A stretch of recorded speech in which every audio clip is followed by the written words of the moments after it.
ইন্নামা নুতইমুকুম লিওয়াজিল্লাহি লা নুরিদু মিনকুম জাযাআন ওয়ালা শুকুরা।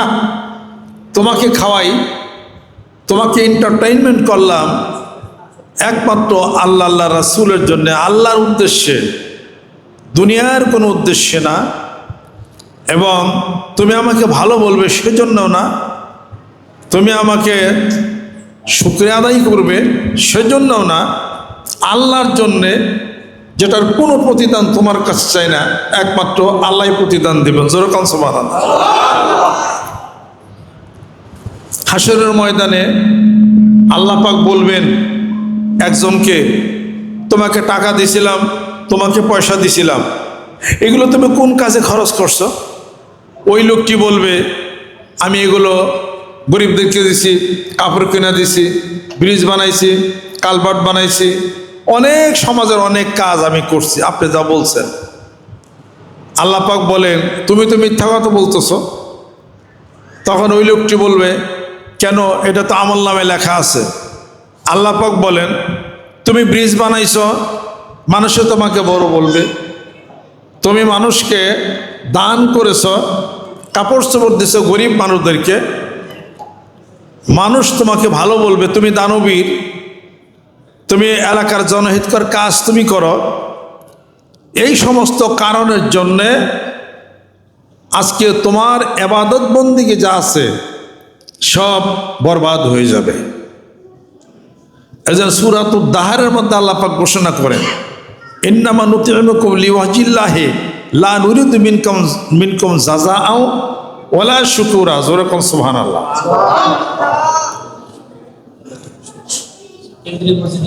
আচ্ছা আচ্ছা, ভালো আছেন হুজুর? চেয়ার দেন, বসতে দেন। আল্লাহ, তাহলে ইবাদত বন্দেগী আল্লাহর কাছে যাবে, পূর্ব শর্ত হলো কয়েকটা। আমি এত মুফাসসির কোরআন না, আমি এত বুঝি না, কম কম বুঝি। কম বুঝ নিয়ে মানুষের কাছে দাওয়াত পৌঁছাই। সুবহানাল্লাহ। ইবাদত বন্দেগী শুধু করলেই হবে না, কবুল তো হইতে হবে। বিয়ার অনেক আয়োজন হলো, কবুল হইল না, ঠিকই কাজ হবে? জোরে কর। নামাজ পড়লাম, নামাজ আদায় করলাম, সালাত আদায় করলাম, কবুল হইল না, তেলি খেলাম আছে। তেলি কেন পরিশ্রম, কেন এই দান, এই মানুষকে টাকা দেওয়া, এটা কেন হলো? এটা ইবাদত বন্দেগী কবুল হওয়ার পূর্ব শর্ত হলো নিয়ত। নিয়ত থাকতে হবে, নিয়তের পরিশুদ্ধতা এবং ইখলাস থাকতে হবে। ওমা উমিরু ইল্লা লিয়াবুদুল্লাহ মুখলিসিনা লাহুদ্দিন। ইখলাস থাকতে হবে, নিয়ত পরিশুদ্ধ থাকতে হবে। ইন্নামাল আমালু বিন্নিয়াত ওয়া ইন্নামা লিকুল্লি ইমরিইন মা নাওয়া। ফামান কানাত হিজরাতু ইলাল্লাহি ওয়া রাসূলিহি ফাহিজরাতু ইলাল্লাহি ওয়া রাসূলিহি ওয়া মান কানাত হিজরাতু ইলা দুনিয়া ইউসিবুহা আও ইমরাতান ইয়াতাযাওয়াজুহা ফাহিজরাতু ইলা মা হাজারা ইলাইহি মুত্তাফাকুন আলাইহি। দুনিয়ার জন্য যদি নিয়ত করে যদি হিজরত করেন, দুনিয়া হাসিল হবে। আল্লাহ নবী সাল্লাল্লাহু আলাইহি ওয়াসাল্লাম হিজরতের সময় এক মহিলা হিজরত করে আসছে, তারে ভালোবাসত এক পুরুষ, প্রেম আসলো, তার সাথে সাথে সেও হিজরত করে আসছে। এ কথা রাসূল সাল্লাল্লাহু আলাইহি ওয়াসাল্লাম কানে গেছেন। এখন সে তো প্রেমের হিজরত করছে, ভালোবাসার হিজরত করছে। মেয়ে যেহেতু হিজরত করে গেছে, এখন ছেলে তারে ভালোবাসে, সেও মক্কা শরীফতে মদিনাতুল মুনাওয়ারাতে হিজরত করে আসছে। এই হিজরত সওয়াব হবে না, হিজরত হবে আক্ষরিকভাবে, মানে কোনো স্থান ত্যাগ করাকে হিজরত বলে। আর আল্লাহ আল্লাহ রাসূলের জন্য হিজরত করা, ওইটার সওয়াব পাবে। যেরকম সুবহানাল্লাহ। নিয়ত পরিশুদ্ধ রাখতে হবে, নিয়ত গুণে বরকত। এই জন্যে হযরত ওমর রাদিয়াল্লাহু তাআলা আনহু বলেন, আমি ওমর আমার জীবনের সমস্ত আমলগুলি যদি বরবাদ হয়ে যায়, আর যদি 2 রাকাত নামাজ মহান মাবুদ যদি কবুল করেন, যদি কবুল হয়ে যায়, আমি ওমর আমার মাফের জন্য কাফি হয়ে যাবে। 2 রাকাত নামাজ যদি কবুল হয়, আমি ওমর আমার মাফের জন্য কাফি হবে। এত তো দরকার পড়ে না। এত আল্লাহ ক্ষমা করতে গেলে সামান্যতেই ক্ষমা হয়ে যায়। যেরকম সুবহানাল্লাহ। সাদ আবি ওয়াক্কাস রাদিয়াল্লাহু তাআলা আনহু, তিনি আশারে মুবাশশারার মধ্যে ছিলেন। তার মানে আল্লাহ পাক যাকে জান্নাতের খবর পৌঁছে দিয়েছেন, সে সাহাবীর নাম 10 জনের মধ্যে একজন সাদ বিন আবি ওয়াক্কাস রাদিয়াল্লাহু তাআলা আনহু। তার ভাতিজা তার বাড়িতে মেহমান হইল। যে আমি আমার চাচার বাড়িতে 2-3 দিন থাকি, দেখি কি কি ইবাদত করে, যার কারণে আল্লাহ পাক তাকে জান্নাতের সুসংবাদ দিছে। গেছে, যাওয়ার পরে 1 রাত 2 রাত 3 রাত গেছে, ওই চাচার বিছানায় শুয়ে থাকে। আর লক্ষ্য করে দিয়ে চাচা করে কি, দেখে যে চাচা কি করে। সাদ বিন আবি ওয়াক্কাস রাদিয়াল্লাহু তাআলা আনহু সারা রাত্রি পরে ঘুম পারে, আর এই কাজ হয় আল্লাহ আল্লাহ বলে, ওই কাজ হয় আল্লাহ আল্লাহ বলে। 3 দিনের পরে বলতেছে, চাচা আমি গেলাম। কে লেগাইছিলা? দেখলাম আপনি কি ইবাদত করেন যে জান্নাতের সুসংবাদ পাইছেন, আমি একটু শিখতাম। ওখানে দেখি যে আপনি খালি আল্লাহ আল্লাহ করেন একটু একটু, আর এই পাশু ভাষণ খালি। রাসূলের দরবার কাছে, ইয়া রাসূলুল্লাহ, আমার চাচা জান্নাতের সুসংবাদ পাইছে, আমল তো কিছু দেখলাম না। ডাকো। সাদ বিন আবি ওয়াক্কাস রাদিয়াল্লাহু তাআলাকে ডাকা হলো। আল্লাহ নবী সাল্লাল্লাহু আলাইহি ওয়াসাল্লাম বলেন যে, চাঁদ তুমি কি এত ইবাদত করো? কে রাসূলুল্লাহ, আমার তো কোনো ইবাদত নাই। আমি আমার অন্তরে, আমার হৃদয়ে আল্লাহ আল্লাহ রাসূলের ভালোবাসা ছাড়া আর কিছুই নাই। সুবহানাল্লাহ। আর এই হাত দিয়ে কাউকে মারি না, মুখের কথা দিয়ে কাউকে কষ্ট দেই না, আর পৃথিবীর কোনো কিছুর লোভ আমার মধ্যে কাজ করে না। সুবহানাল্লাহ। আল্লাহ নবী সাল্লাল্লাহু আলাইহি ওয়াসাল্লাম বলেন, সাত একটা লোক জান্নাতে যাওয়ার জন্য এটাই যথেষ্ট। জোরে কোন সুবহানাল্লাহ। এত কিছু কইরা কেউ উল্টে ভালাই দিলাম, নিয়তের পরিশুদ্ধতা যে না থেকে হবে না। নিয়তের পরিশুদ্ধতা ঠিকই আছে, কিন্তু উপার্জন হালাল না, তাহলেও ইবাদত বন্দি কবুল হবে না। এবং গাজীর হয়তো বলছেন, এবং হাদিস শরীফের মধ্যেও আসছে, আল্লাহ পাক বলেন যে আমার বান্দা যদি জনমানবহীন দ্বীপে, যেখানে ক্ষুধা তৃষ্ণায় আমার বান্দার প্রাণ ওষ্ঠাগত হয়ে গেল, কিছুই সে পায় না, আমি আল্লাহর কাছে সে হাত উঠায় এবং সে চায় ক্ষুধার্ত অবস্থায়, আমি আল্লাহ তার দিকে ফিরাও তাকাই না।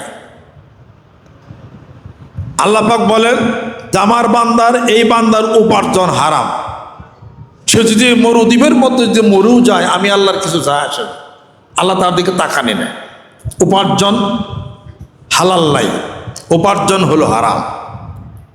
আমাকে বুঝতে হবে নিয়তের পরিশুদ্ধতা, আমাকে বুঝতে হবে উপার্জন হারাম কিনা, তবে আল্লাহ পাক তার ইবাদত বন্দি তার কবুল আল্লাহ পাক করবেন। আমার যে পিছে সাইনবোর্ড আছে পিসাব মানিকগঞ্জ, আমার মতো কত পিসাব, কি সাধারণ মানুষ তো না, ঘাটে মতো কত পড়ে থাকি। এটা এই মানুষে বলে যে পিসাব বলে তরে নিব, কোনো দলিল আসেনি। জোরে কর। একমাত্র আল্লাহ পাক হাসরের ময়দানে আল্লাহ নবী সাল্লাল্লাহু আলাইহি সাল্লামকে তাকে সুপারিশ করার ক্ষমতা দিবে। পীর কেন, বুজুর্গ কেন, কাউর কথা বলা হয় না। ওয়া কুল্লুহুম আতিহি ইয়াউমাল কিয়ামাতি ফারদা। আল্লাহ পাক বলেন, একা কি দাঁড়াবে আমার বান্দা, আমি আল্লাহ তাকে প্রশ্ন করব, সে উত্তর দিবে একা, আর কেউ না। মানুষ মানুষকে কোনো কিছু ভুইলা দেয়, মাত্র বলে স্মরণ করে দেয়, বাদ বাকি যার যার আমল সেই সেই নিবে। যেরকম সুবহানাল্লাহ। কুল মা কুনতু বিদআম মিনার রাসূলি ওয়া মা আদরি মা ইফআলু বি ওয়ালা বিকুম। আল্লাহ নবী সাল্লাল্লাহু আলাইহি সাল্লাম কে আল্লাহ পাক বলতেছেন, হে রাসূল আপনি বলেন যে আমি শুধু প্রথম রাসূল না, আরো কত রাসূল গেছে, এবং আমি জানি না কিয়ামতের ময়দানে আমার সাথে তোমাদের সাথে কি ব্যবহার করা হবে। কে বলেছেন? আল্লাহ নবী সাল্লাল্লাহু আলাইহি সাল্লাম বলেছেন, অকুল্লুহুম আতিহি ইয়াউমাল কিয়ামাতি ফারদা। একাকী মানুষ থাকবে দাঁড়ানো, আল্লাহ তাকে প্রশ্ন করবেন, তোমাকে সম্পত্তি দিছিলাম, কোন রাস্তায় তুমি ব্যয় করেছ, আর তুমি সম্পত্তি টাকা পয়সা কিভাবে অর্জন করেছ, তুমি যা জানতা তা কি তাবলীগ করছ, পৌঁছাইয়া দিছ, মানুষের নিকটে কি বলছ? বলো নাই, যেহেতু গোপন করছো। বলছি ভাই ইয়াউমাল কিয়ামাতি বিল জামিন মিন নার, আগুনের বেরি পরায় দেওয়া হবে। চতুর্থ প্রশ্ন তাকে করা হবে, তোমাকে যৌবন দিয়েছিলাম, কোন কাজে তুমি খরচ করেছো? এই প্রশ্ন করা হবে কিনা জোরগণ? আমার যে অনেক বড় আলেম এখানে বসা আছে, ভুল হলে তারা বলবে। প্রশ্ন যেহেতু করা হবে, প্রশ্নের উত্তরটাও জানা দরকার আছে না নাই? কবরে নামানোর পরে 3টে প্রশ্ন করা হবে, মার রব্বুকা ওয়া মা দীনুকা ওয়া মান নাবিয়ুকা। তোমার রবকে, তোমার দিন কি, আর তোমার নবীকে। তিনটি প্রশ্ন ফেরেশতারা করবে। আল্লাহ রাব্বুল আলামিন এই তিনটি প্রশ্ন যদি কেউ উত্তর দিতে পারে, তার কবরটা জান্নাতের একটা বাগান হয়ে যাবে। আর যদি তিনটি প্রশ্নের উত্তর না দিতে পারে, আযাবের ফেরেশতা মাথার উপরে গর্জনিয়া এমন একটা বাড়ি দিবে, 70 গজ মাটির নিচে তলাইয়া যাবে। আর একদিকের মাটি অন্য দিকে ঢুকে যাবে, হাড়গুলির সঙ্গে হাড়গুলি মিশে যাবে। কিয়ামত পর্যন্ত এই আযাব হতে থাকবে, দুনিয়ার কোনো মানুষ তা বিরাইতে পারবে না। তিনটে প্রশ্ন করা হবে। আল্লাহ রাব্বুল আলামিন বান্দাকে স্বয়ং আরো প্রশ্ন করবেন 4টা। তাহলে উত্তর কয়টা দিতে হবে? 7টা প্রশ্নের উত্তর দিতে হবে। জোরে কোন সুবহানাল্লাহ। মার রব্বুকা, তোমার রবকে। এই প্রশ্নের উত্তর মুখে মুখে দিলেই হবে না, মুখস্থ করে দিলে হবে না। মার রব্বুকা ওমা দিনুকা ওমান নবিয়ুকা, তোমার রবকে, তোমার দিন কি, আর তোমার নবীকে। এই তিনটি প্রশ্নের উত্তর মুখস্থ করলে হবে না। দুনিয়ার I pass, BA pass, MA pass, PhD pass, যত যাই কিছু বলেন, মুখে ব্রেন দিয়ে মুখস্থ করলে উত্তর হয়ে যাবে। কিন্তু কবরে যাওয়ার পর এই তিনটি প্রশ্নের উত্তর যদি আপনি দিতে যান, তাহলে কলবের মাধ্যমে, ইমানের মাধ্যমে দিতে হবে। আর কলব তাজা না থাকলে, ইমান না থাকলে এই প্রশ্নের উত্তর দেওয়া সম্ভব হবে না। ঠিক কইছি কিনা? যখন মুখস্থ করবেন হবে না এটা। তাহলে পরে মার রব্বুকা, তোমার রবকে। আল্লাহ পাক বলেন আলাস্তু বিরব্বিকুম কলু বালা। যখন রুহের জগতে সমস্ত রূহ তোমরা ছিলা, আমি বলছিলাম আমি কি তোমাদের প্রভু নই? উত্তর দিছিলা কেননা অবশ্যই আমরা আমাদের প্রভু। তাহলে এই করাল দিয়ে গেছিলেন আমার কাছে, দুনিয়া আসার পরে আমি রব ভুলা গেছো, আমি রব, আমাকে কিন্তু মনে নাই। কিন্তু এটা মুখে রব বলি, কার্যত রবের কোনো কাজ কোনো কিছু নাই। প্রমাণ আছে না নাই? বিপদ হইলে পারে এর কাছে যায়, ওর কাছে যায়, কার কাছে যাইতে হবে? আল্লাহ বলেন আলাইসাল্লাহ বিকাফিন আবদা। আল্লাহ পাক বলেন আমি কি বান্দার জন্য যথেষ্ট নই? তার রেজেক আমি দেই, তার খাওয়া আমি দেই, তার বিপদ আমি তরাই, অসুখ আমি দেই, অসুখ আমি সারিয়ে নেই। জোরে কোন সুবহানাল্লাহ। আমার বান্দা যখন ডাইন বামের দিকে যখন তাকায়, আল্লাহ পাক বলেন এটা আমি তখন শিরক বলে ঘোষণা করি। অমাই ইশরিক বিল্লাহি ফাকা আন্নামা খাররা মিনাস সামায়ে ফাতাকতাবু তায়রা তাহবিবির রিহি ফি মাকানিন সাহিকিন। এই তখন সে শিরক হয়ে গেল। যখনই বান্দা ডাইনে ভাবে তাকাবে তখনই শিরক হয়ে যাবে। কথা ঠিক কিনা? রব বলছে আল্লাহকে, কিন্তু শিরক করতেছে, লাভ আছে কিছু? তাহলে পরে আল্লাহ বান্দাকে বানাইছেন, সৃষ্টি করেছেন, বলতে হবে ইয়্যাকা না'বুদু ওয়া ইয়্যাকা নাস্তাঈন। তোমারই ইবাদত করি, তোমার কাছেই সাহায্য চাই, আর কারোর কাছে না।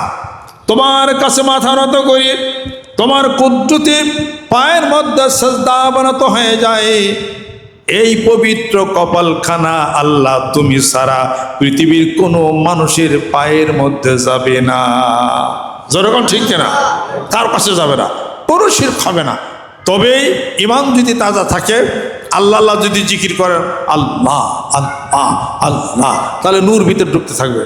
সুবহানাল্লাহ সুবহানাল্লাহ। তাহলে জিকির যখন ভিতরে কলবে যাবে, তখন এটা বলতে নূর আসবে। দলিল আছে না নাই? কি দলিল? ইত্তাকু ফিরাসাতুল মুমিন ফাইন্নাহু ইয়ানজুরু বিনুরিল্লাহ। তিরমিজি শরীফ খোলেন, মুমিনের ফেরাসাতের এই আলোটা, এই লাইটটা যে যাবে কলব থেকে,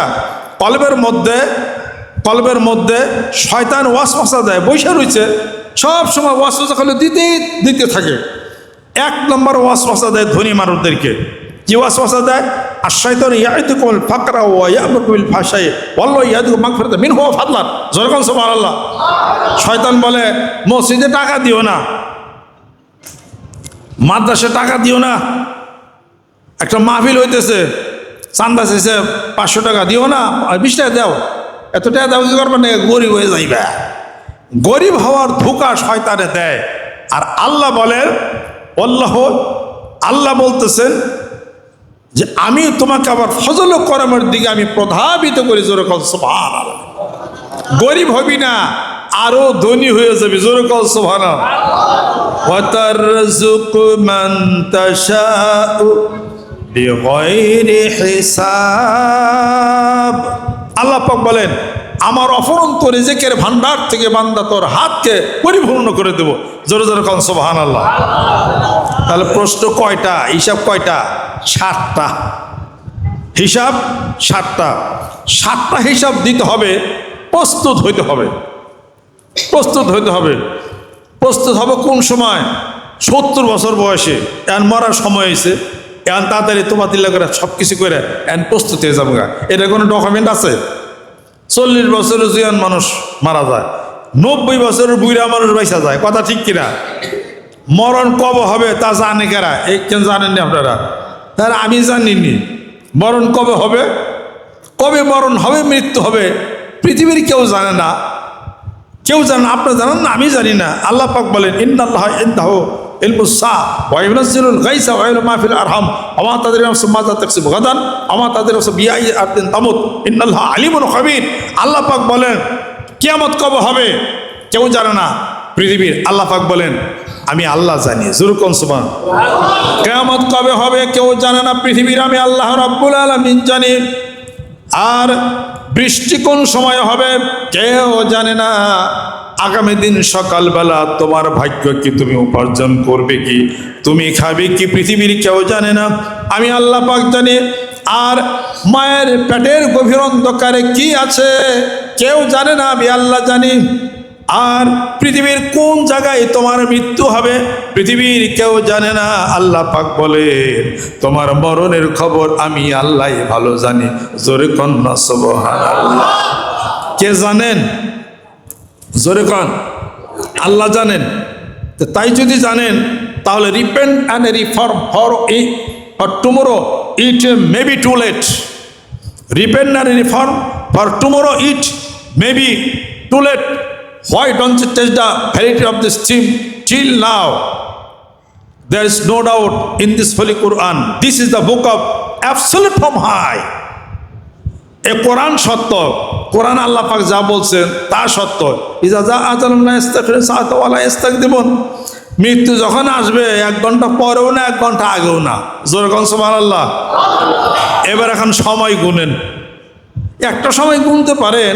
আল্লাহ নবী সাল্লাল্লাহু আলাইহি ওয়াসাল্লাম বলতেছেন যে আমার উম্মতরা বাঁচবে 60 থেকে 70। 60 থেকে 70। যাদের 60 বছর বয়স উপরে যদি বাঁচেন, বোনাস চেনেননি?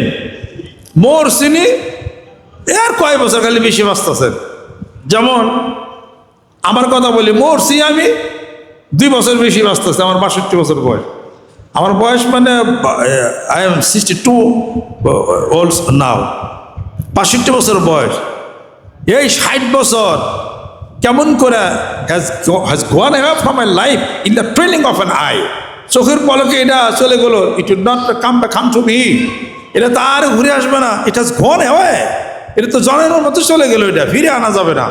তাহলে আমিও মরণের কাতারে। আমারও 62 বছর বয়স, দাড়ি পাকছে, চুল একটা দুটা পাক করার পারে জানি না। কথা ঠিক কিনা কন? আমার বয়সে যারা আছেন, বোন আছে, বাইসা আছেন, সুবহানাল্লাহ। আর যে 70 বছর কেউ হয়ে থাকে তেলের উপর তো 86, এটা মনে করতে হবে। এটা এই বয়সে যারা আছেন দোয়া করে আল্লাহ যেন সুস্থ বানায়। আরো বেশি বাঁচার দরকার আছে না নাই? সুস্থ থাকতে হবে। কিসের সুস্থ? শারীরিক সুস্থ। বাংলাদেশের মানুষ কি শারীরিক সুস্থ আছে না অসুস্থ? আপনি কত দিয়ে আপনি সুস্থ? আপনি বসেন আমার সামনে, দেন কতটি রোগ আমি বের করে দিই। বাংলাদেশের মানুষ কি সুস্থ আছে অসুস্থ? এতদিন ভারতে চিকিৎসা করার জন্য বুক ফাড়ার জন্য গেছে কেন? ওপেন হার্ট সার্জারি ওপেন করছে, এটা ওটা হ্যান ত্যান। এখন ভারতে কম যায়, অন্য দেশে যায়। এত যায় কেন? এটা ঘটনা কি? বাংলাদেশের মানুষ সুস্থ নাই, অসুস্থ। তাহলে পরে আপনার আমাকে সুস্থ থাকতে হবে। কিসে সুস্থ? শারীরিক সুস্থ, মানসিক সুস্থ। মানসিক অসুস্থ আমরা হয়ে গেছি। কথা ঠিক কিনা? মানসিক অসুস্থ হয়েছে দেখাই তো গতকাল মানিকগঞ্জ আমাদের বাড়ির পশ্চিম এলাকাতে বেইথাতে গ্রামের এলাকার নাম, এক মেয়ে মানুষ ইনকিলাব পেপারে দেখেন 3 জন বাচ্চাকে বিষ খাওয়াইয়া মারছে, ওই মেয়ে মানুষ ভিক্ষা, উনি আবার মরছে,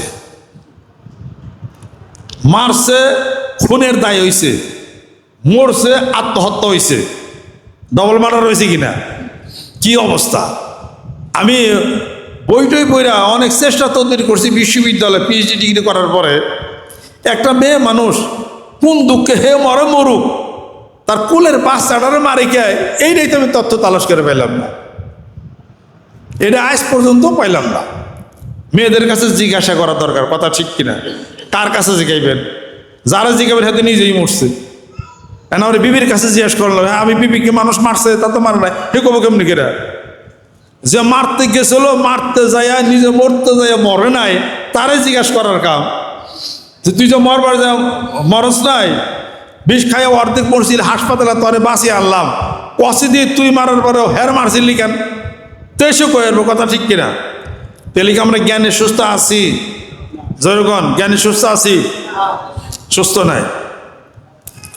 এই মসজিদে মুরবে যারা যারা আছে, মাজা বিষ নাইকার, শরীর খারাপ নাকার, ডায়াবেটিস নাইকার, চোখে কম দেখান না কেরা, তাহলে সুস্থ কেমনে করে?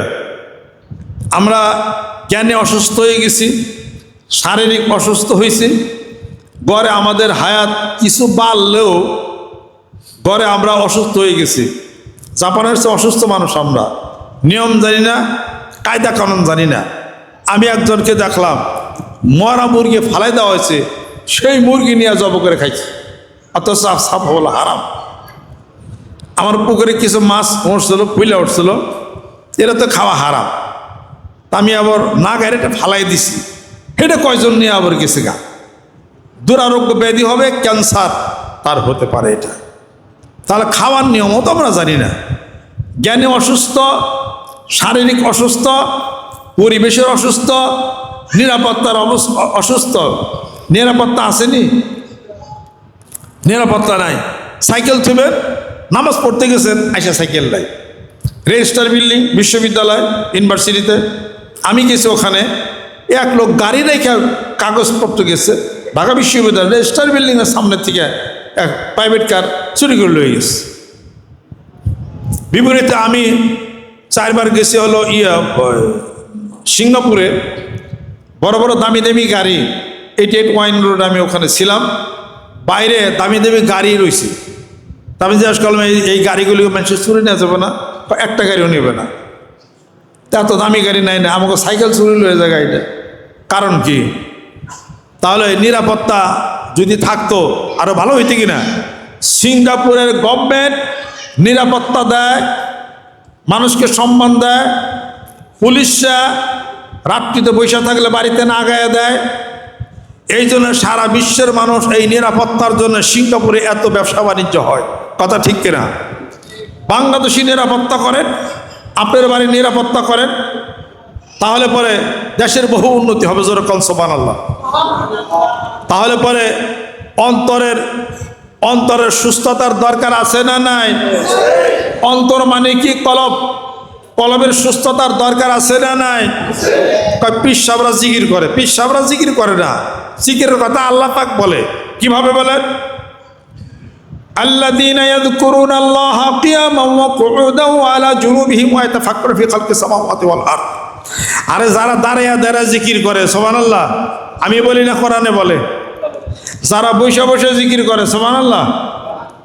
যারা কাইতে শুয়ে রয়েছে তখনও জিকির করে, সুবহানাল্লাহ। সূরা লুকমান খুলেন, ওয়াজকুর রাব্বাকা ইযা নাসিতা। সূরা কাহাফ খুলেন, ওয়াজকুর রাব্বাকা ইযা নাসিতা, ওয়াজকুর রাব্বাকা ইযা নাসিতা। যখনই ভুলে যাও, চুপ হয়ে থাকো, তখন আমি আল্লাহর জিকির করো, সুবহানাল্লাহ। ওয়াবুদ রাব্বাকা হাত্তা ইয়াতিয়াকাল ইয়াকিন। মৃত্যুবতী পর্যন্ত আমার ইবাদত বন্দেগীতে মশগুল হয়ে যাও। এই জিকিরের সম্পর্ক কার সাথে? আত্মার সুস্থতা দরকার। আজকে ওই মহিলা মা বোন তার সন্তান মারছে, তার আত্মা অশুদ্ধ, আত্মা অসুখ হয়ে গেছে গা, তার কলবটা হলো রোগাক্রান্ত হয়ে গেছে গা। সে কোরআন শরীফ তেলাওয়াত করে না। অনুনাজ্জিলু মিনাল কুরআনি মা হুয়া শিফাউর রাহমাতুল লিল মুমিনিন। কোরআন তেলাওয়াত করবে, তার দেহে তার রোগের চিকিৎসার খোরাক হয়ে যাবে। যেরকম সুবহানাল্লাহ। কোরআন তেলাওয়াত করবে, তার আত্মার খোরাক হবে, রোগ সাইরা যাবে। যেরকম সুবহানাল্লাহ। আর আল্লাহ পাক বলেন যে মানুষের এই অন্তরের মধ্যে রোগ আছে, ব্যাধি আছে। কি রোগ আছে? মানুষের অন্তরের মধ্যে আছে হিংসা, বিদ্বেষ, পরশ্রী, কাতরতা, মারামারি, কাটাকাটি, হানাহানি, খুন করবে, আত্মহত্যা হয়ে যাবে ওই মহিলার মতো। 3 জন সন্তানকে মেরে ফেলছে, নিজেও আত্মহত্যা করছে, অর্থাৎ তার ভিতরের কলবটা রোগ হয়ে ধরছে। যেরকম ঠিক কিনা? তাহলে এই রোগ মানুষের কলবের মধ্যে এই রোগ আছে। ফি কুলুবিহিম মারাদুন ফাযাদাহুমুল্লাহু মারাদা ওয়া লাহুম আযাবুন আলীমুম বিমা কানু ইয়াকযিবুন। অন্তরের মধ্যে রোগের চিকিৎসা করে না, এই রোগ আরো বেড়ে যাবে। এই রোগের চিকিৎসার জন্য জিকির করেন সুবহানাল্লাহ, আলহামদুলিল্লাহ, আল্লাহু আকবার, লা ইলাহা ইল্লাল্লাহ। যেরকম সুবহানাল্লাহ। কোরআন শরীফ তেলাওয়াত করেন, কোরআন শরীফ খোলেন। সকালবেলা ভোর ওঠে মানুষ পেপার পড়ে, পত্রিকা পড়ে, কত কিছু পড়ে, কোরআন তেলাওয়াত করে না। যেই ব্যক্তি কোরআন তেলাওয়াত করলো, কোরআনের লাইট এবং নূর তার চোখের মধ্যে দেয়া তার অন্তরে প্রবেশ করবে এবং এই অন্তরে যত দোষ আছে সব চলে যাবে। যেরকম সুবহানাল্লাহ। আমার বক্তব্য ইউটিউবের মধ্যে আপনারা পাবেন। যেই ব্যক্তি কোরআন শরীফ তেলাওয়াত করবে, জিকির করবে, 5 ওয়াক্ত নামাজ আদায় করবে, হালাল খাবে, ও যদি মনে করে যে আমি বেহেশতে যাম না, বেহেশত আর পিছিয়ে পিছিয়ে ঘুরবো। যেরকম সুবহানাল্লাহ। যেমন কেউ যদি মরিচ খায় আর বলে মরিচ খেলাম জাল লাগিস না, তাতে কি হবে? জাল লাগবই। কেউ যদি নুন খায় যে নুন খেলাম তিতা লাগিস না, হবে, তিতা লাগবই। আর যে জিকির করলো, কোরআন শরীফ তেলাওয়াত করলো, নামাজ আদায় করলো, হালাল খাইলো, বেহেশতের যুগে বেহেশত তুই আহস কি করবেন না, বেহেশত আমি তো তোর জন্য হইয়া গেছি। যেরকম সুবহানাল্লাহ। যেই ব্যক্তি কোরআন শরীফ তেলাওয়াত করে তার কবরের মধ্যে কোরআন শরীফ একটা পাখি হয়ে তাকে আটকায় রাখবে। সুবহানাল্লাহ। ফেরেশতা আসবে, মার রব্বুকা ওমা দীনুকা ওমান নাবিয়ুকা, প্রশ্ন করবে। এখন পাখি বলবে, এই তুমি কে লেগাইছ? ভাই আমরা তো জানি একজন লোক মারা গেছে, এনে তার আমি সোয়াল জবাব করার জন্য আছি। যাবা সে কোথায়? তোমার দরকার নাই, প্রশ্ন করার দরকার নাই। ওই পাখিটা তাকে আটকায় এমনি করে বেড়াতে রাখবে, তাকে প্রশ্ন করতেই দিবেন না। যেরকম সুবহানাল্লাহ। আল্লাহ পাক বলবেন, পাখি তুমি আসো। সে কোরআন শরীফ তেলাওয়াত করতো, কোরআন শরীফটা পাখি হয়ে তাকে আটকায় রাখছে, জান্নাতে যাওয়া পর্যন্ত পৌঁছে দিবে। যেরকম সুবহানাল্লাহ। প্রশ্নের উত্তরই তো নাই। এরপর আবার যে ব্যক্তি কোরআন শরীফ তেলাওয়াত করবে, অন্যত্র আসছে যে সে শুয়ে থাকবে সাদা কাফনের কাপড় দিয়ে লাশ হয়ে, ফেরেশতা তাকে প্রশ্ন করবে, মার রব্বুকা ওমা দীনুকা ওমান নাবিয়ুকা। এখন ফেরেশতা বলবে, মানুষ তো লাশ তো একজন খবর পাইছি, এ সাথেই দেখারা। এই তখন বলে, আমি এখন কয়জনের প্রশ্ন করব? গেছে আল্লাহর কাছে, যে আল্লাহ বলতেছেন যে এই ফেরেশতা শোনো, ওই যে লাশ শুয়ে আছে ওটা লাশ না, ওটা হলো কোরআন শরীফ। যেরকম সুবহানাল্লাহ। কোরআন শরীফ। এখন ফেরেশতা আসছে, কোরআন শরীফ বলতেছে, উত্তর আমি দেব। যে মৃত ব্যক্তি, আমি হলাম কোরআন শরীফ, আমি তার সাথে আছি। সে যদি জাহান্নামে যায়, আমি কোরআন সেখানে যাব। সে জান্নাতে গেলে আমি কোরআনও সেখানে যাব। এখন সে প্রশ্ন না করে আল্লাহর কাছে চলে যায়। আমি কি মিথ্যা বলি না সত্য বলতেছি? মিথ্যা বললে তো সব হুজুর আছে, আবার ধরবো। এটা কোরআন শরীফ তেলাওয়াত করলে তার এটা হবে যে সূরা আল বাকারা, সূরা আলে ইমরান শরীফ তেলাওয়াত করবে, বিশাল একটা আলো হয়ে ওই হাসরের ময়দানে তাকে তালাশ করে তাকে জান্নাতে নিবে। জোরে জোরে কম সুবহানাল্লাহ।